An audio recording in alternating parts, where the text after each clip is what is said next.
오늘 읽으신 하나님의 말씀 신약성경 마태복음 5장 13절부터 16절까지입니다.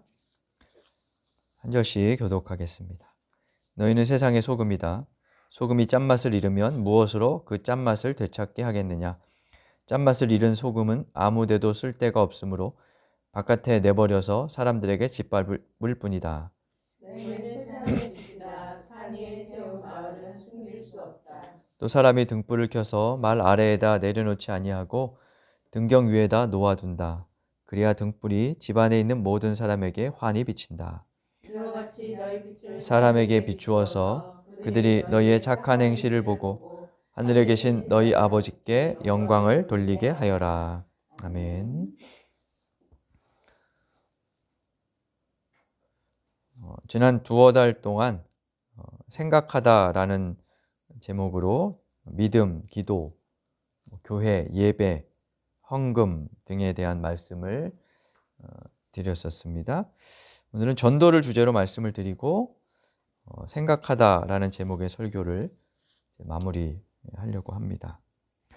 사람들에게 전도의 전형적인 이미지를 물어보면 아마 이런 그림을 떠올릴 거예요.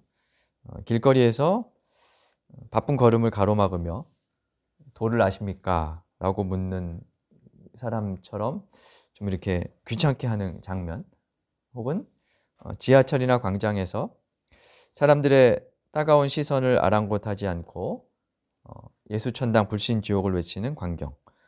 그 언저리쯤에 전도에 대한 이미지가 우리에게나 비신자들에게나 그렇게 자리 잡혀 있는 것 같아요. 우리 그리스도인들의 입장에서는 사람들이 구원받기를 바라는 진심을 담아서 하는 것이지만, 신앙생활을 하지 않는 사람들에게는 무례해 보일 때도 있고 또 거북하게 느껴지기도 하지요. 그래서 비신자들이 기독교에 대한 부정적인 생각을 갖게 하는 주 원인이 이제 교회의 좀 모순된 모습들이 노출되는 것, 그리고 그런 전도 때문이라고 이야기를 합니다. 그럼에도 그리스도인들은 사람들의 부정적인 시선이나 배척을 핍박이라고 여기죠. 그리고 반드시 해야 할 일을 하고 있다라는 확신을 갖고 계속합니다. 때로는 득보다 실이 많아 보이는데 그럼에도 불구하고 전도 방식은 크게 달라지지 않지요. 이런 현상은 성서를 오해하거나 혹은 몇 구절들을 부분적으로 이해한 데서 비롯되었다고 할 수 있어요. 첫 번째 오해는 전도는 말로 하는 것이다 라는 생각입니다. 전도는 씨를 뿌리듯이 말로 심는 것이다 라는 생각이죠. 디모데후서 4장 2절 같은 구절을 보면 그대는 말씀을 선포하십시오. 기회가 좋든지 나쁘든지 꾸준하게 힘쓰십시오 라는 말씀이 있는데요. 여기에 말씀을 선포하라 라는 구절이 개역 개정에는 말씀을 전파하라, 때를 얻든지 못 얻든지 항상 힘쓰라, 이렇게 번역이 되어 있었습니다. 그래서 이 말씀을 듣는 순간 우리는 365일 비가 오나 눈이 오나 거리에 나가서 복음을 전하는 이미지를 떠올리게 됩니다. 때를 얻든지 못 얻든지 항상 힘쓰라. 그러니까 늘 그렇게 하라는 뜻으로 이해하죠. 그래서 전도지를 늘 가지고 다니면서 지하철에서 나눠주거나 거리에서 나눠주거나 주차한 차에 끼워 놓거나 모르는 집 우편함에 넣어 놓습니다. 이런 생각의 배후에는 말이나 글로 알리는 것이 전도라는 인식이 있죠. 받을지 안 받을지는 모르고 그냥 씨를 뿌리듯이 전한다 하는 것이죠. 두 번째 오해는 상대가 듣든지 안 듣든지 전해야 한다라는 것인 것 같아요. 상대방이 듣고 안 듣고는 내 문제가 아니라 상대방의 문제고 나는 그냥 전하는 게 사명이다. 이런 이제 인식이 있는 거죠. 이것을 지지하는 성경 구절도 있어요. 그 중에 대표적인 것이 고린도전서 9장 16절일 것 같은데, 여기서 바울은 이렇게 말합니다. 내가 복음을 전할지라도 그것이 나에게 자랑거리가 될 수 없습니다. 나는 어쩔 수 없이 그것을 해야만 합니다. 내가 복음을 전하지 않으면 나에게 화가 미칠 것입니다. 이 말씀을 들으면 사실 섬뜩하죠. 전해야 할 것 같고 막 이런 생각을 이제 하게 됩니다. 바울은 복음을 전하는 일에 부름을 받았기 때문에 그 일을 해야만 한다. 이렇게 말을 했습니다. 그래서 우리도 바울처럼 하나님이 외치라고 하셨으니 그렇게 하면 된다라고 생각을 하는 거죠. 이때 상대가 어떤 상태인지는 중요하지 않고 내 사명, 내가 굳게 확신하는 나의 사명과 내가 전하는 메시지가 중요하다. 그래서 사람들이 뭐 듣든지 말든지 그냥 무조건 외치면 된다라고 생각을 하는 거죠. 세 번째 오해는 하나님은 미련한 전도를 사용하신다. 전도라는 미련한 방법을 하나님이 사용하신다라고 하는 것이에요. 이런 생각을 강화하는 내용은 고린도전서 1장 21절에서 근거하는 것 같습니다. 그 말씀은 이렇게 되어 있어요. 이 세상은 그 지혜로 하나님을 알지 못하였습니다. 하나님의 지혜가 그렇게 되도록 한 것입니다. 하나님께서는 어리석게 들리는 설교를 통하여 믿는 사람들을 구원하시기를 기뻐하신 것입니다. 잘 선뜻 이해가 안 되는 말씀인데 뭐 이런 겁니다. 그러니까 어리석게 들리는 설교라는 표현이 개역 개정에는 전도에 미련한 것으로 믿는 사람들을 구원하기를 기뻐하십니다. 이렇게 돼 있어요. 그러니까 전도가 미련한 방법이고 그 방법으로 하나님은 사람을 구원하신다. 뭐 이렇게 이제 해석이 되는 거죠. 그래서 미련하고 좀 서툰 방법이지만, 그러니까 무작정 뭐 전도지 나눠주고 어디 가서 뭐 뿌리고 이러는 게 좀 미련해 보이는 방법이죠. 근데 하나님 그런 방법으로 하나님께서 신비롭게 역사하셔서 사람들을 구원으로 이끄신다. 뭐 이렇게 이제 생각을 하는 거죠. 그리고 전도는 원래 미련한 것이라며 열심을 내면 된다라고 이야기를 합니다. 그러다 보니까 일반적으로 교회에서는 전투적이거나 도를 넘는 스타일의 자세를 좋은 전도 자세라고 받아들이는 분위기도 있어요. 과거에 전도 방법론으로 회자되던 것 중에 하나가 진돗개 전도법 뭐 이런 게 있었어요. 들어보셨어요? 무슨 내용이냐면 진돗개가 한 번 물면 안 놓는 것처럼 타겟을 정하면 절대 놓치면 안 된다. 뭐 이런 것이고 고구마 전도법 이런 것도 있었어요.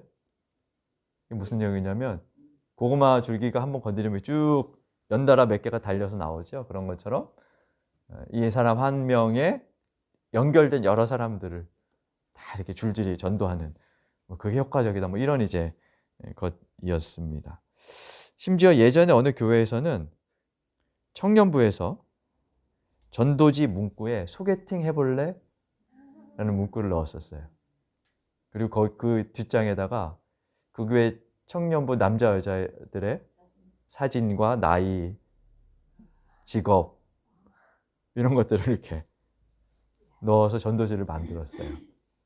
그래서 아마 그래서 난리가 났었죠 그때. 뭐 성상품화, 뭐 교회가 나이트클럽이냐, 뭐 이런 이야기들이 막 이제 회자되면서 교회에서 의도와 다르게 일부가 왜곡됐다. 뭐 이런 이제 변명도 하고 뭐 그러다 하여튼 그게 이제 내려지긴 했습니다만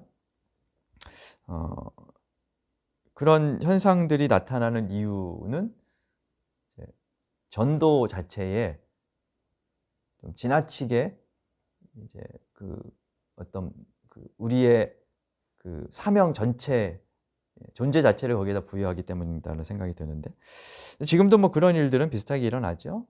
중대형 교회들이 새신자 초청주의를 위해서 쏟아붓는 물량도 엄청나고 또 대형 이벤트들은 쇼 모델을 닮아가기도 하고 또 1대1 전도 방법과 전략들은 다단계 회사들의 모습과 유사해지는 측면이 있습니다.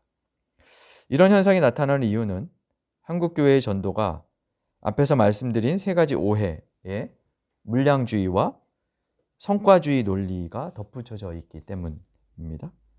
무엇보다 큰 이유는 교회와 하나님 나라를 동일시하면서 교회가 성장하는 게 곧 하나님 나라의 성장이라는 논리를 신앙화했기 때문이에요.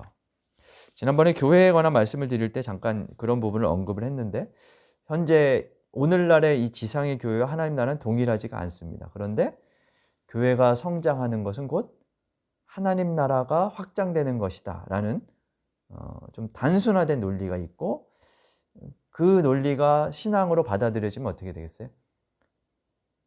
하나님 나라를 전파하라 그랬고 그것이 확장되는 것이 하나님의 뜻이니까 교회를 성장시키는 것은 곧 그 사명을 다하는 것이 되겠죠. 그런 그 신앙화 현상이 벌어진 거죠. 그래서 성경에서 하나님 나라가 가까웠다 이런 표현들이 전도의 긴박성으로 환원이 되어가지고 교회 성장이 하나님이 교회에 부여한 유일한 사명으로 독려되고요. 그리고 거기에 더해서 이것이 이제 일종의 영적 전쟁으로 그렇게 이제 표현되죠. 전쟁 상황에서는 소극적인 병사는 용납될 수가 없어요. 공격적인 언어가 전면에 포진되고 이견이 용납될 수 없고, 전쟁 상황에서는 절대 복종 뭐 이런 것이 중요한 것처럼 전투적인 인식을 거스르는 질문이나 소극적인 태도는 허용되지가 않는 거죠. 그래서 그런 것을 믿음 없음으로 그렇게 치부하죠. 근데 이런 전도와 선교에 대한 생각은 몇 가지 수정될 필요가 있습니다. 첫 번째는 전도는 말로 하는 것은 맞지만 전제가 필요합니다. 그것은 복음을 말로 전하기 전에 먼저 삶과 인격이 변화돼야 한다는 것입니다. 때를 얻든지 못 얻든지 항상 전도에 힘쓰라 라고 디모데에게 바울이 말을 하는데 그 구절만 뽑아 읽으면 그렇게 되지요. 근데 그 앞에 이야기들을 읽어보면 달라요. 앞에서 바울은 디모데에게 그의 변화에 대해서 여러 번 언급합니다. 특히 디모데후서 2장 21절 22절에 보면 의와 믿음, 사랑과 평화를 따르는 삶을 살아라 라고 가르치고요. 지난주 본문으로 읽었던 디모데후서 3장 16절과 17절에 보면 성경을 통해 교훈과 책망, 바르게 함을 교육받아 선한 일을 하는 사람으로 변화되는 것에 대해서 말합니다.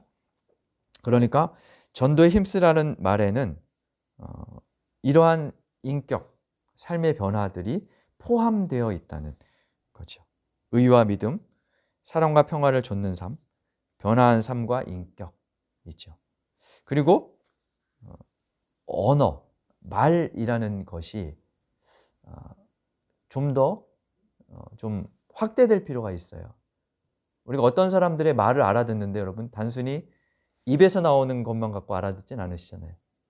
그죠? 표정도 말일 수도 있고 행동도 말일 수도 있고 그렇죠. 그러니까 이 단어들을 너무 단순화시키면 이게 그에 따라 행동과 삶도 단순화될 수밖에 없고 다른 사람을 대하는 방식도 단순화될 수밖에 없어요.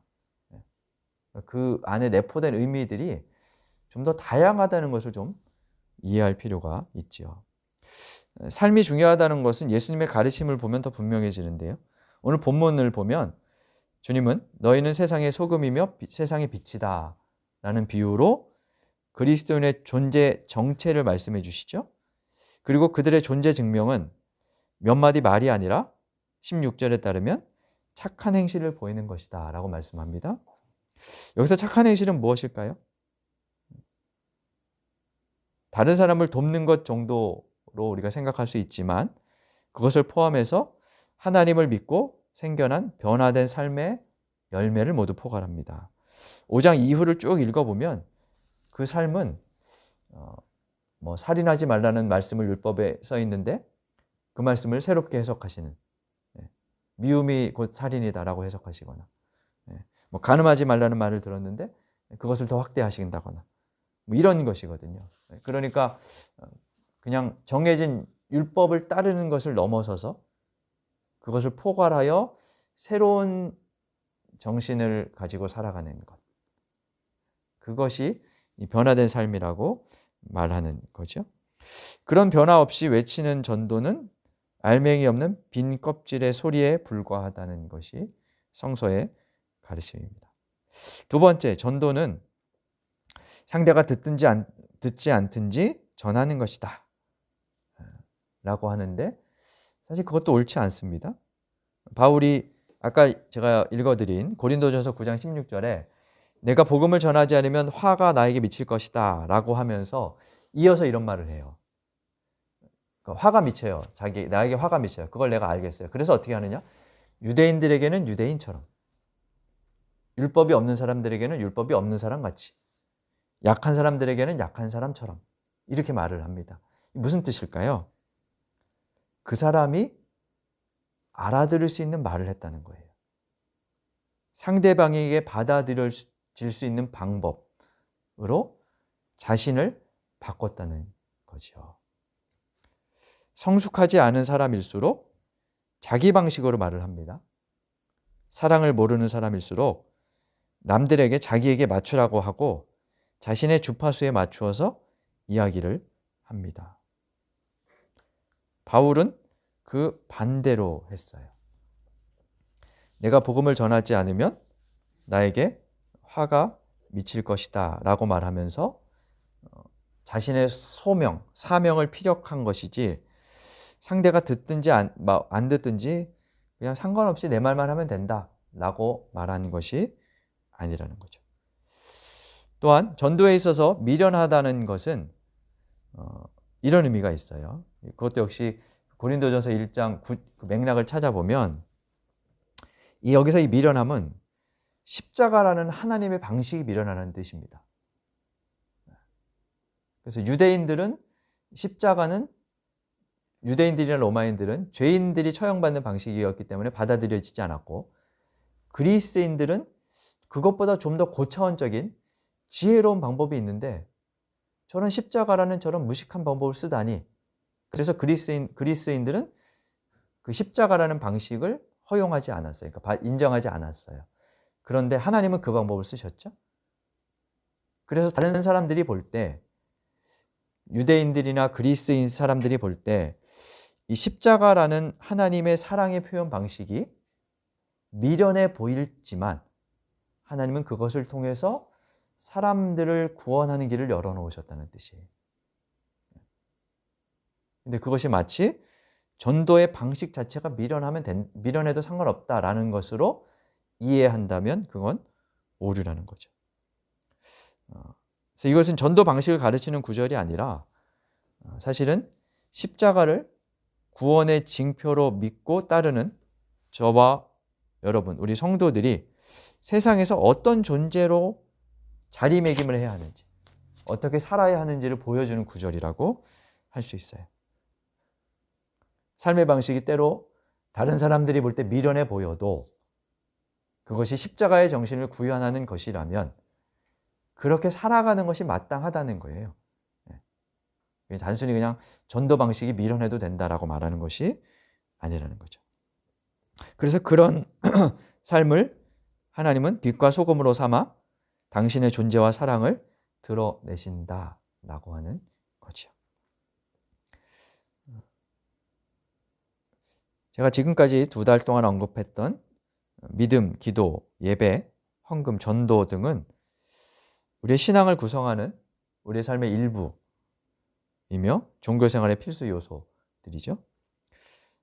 보편교회, 공교회의 일원으로서 우리 구미 일상의 교회는 그런 구성 요소들을 부정하거나 폄훼하지 않습니다. 오히려 새롭게 정립하고 재평가하며 선한 동기만으로 일을 행하다가 범하는 실수를 줄이고 그 과정에서 파생된 오해들을 덜어내어 본래의 의미를 살려내고 싶습니다. 전도도 마찬가지입니다. 이제는 무례한 확신과 오해로 사람들에게 불평과 반감을 일으키는 방식, 우리 교인 수를 늘리기 위한 목적으로 하는 물량주의 전도 방식은 지양될 필요가 있습니다. 반면에 이 사회와 세계에 사랑, 정의, 평등, 인권 등 보편적 가치를 진작시키는 새로운 사명으로서의 전도를 생각해야 할 때입니다. 신앙을 담아내는 삶으로 사람들이 우리를 보고 하늘에 계신 아버지께 영광을 돌리게 해야 합니다. 그런 삶은 물량주의 전도보다 어렵고 결과물도 보이지 않습니다. 그리고 때로는 우리의 전도하지 않음을, 일반적인 의미에서 전도하지 않음을 자기 변호하는 그런 기제로 사용될 수도 있습니다. 그래서 더 어렵죠. 착한 행실이 무엇인지를 우리가 구체적인 삶의 자리에서 개별적으로 고민하며 찾아내야 하기 때문에 훨씬 더 어렵습니다. 그러나 성 프란체스코가 복음을 전하기 위해 할 수 있는 모든 것을 행하라. 그리고 꼭 필요하다면 말도 해라. 라고 한 말을 기억하며 무엇을 함으로써가 아니라 어떤 존재가 되어감으로써 하나님을 알릴 수 있음을 기억하고 하늘에 계신 아버지의 자녀로 이 땅을 살아가는 우리가 될 수 있기를 간절히 바랍니다. 주신 말씀 되새기며 다짐의 기도 하나님께 드리겠습니다.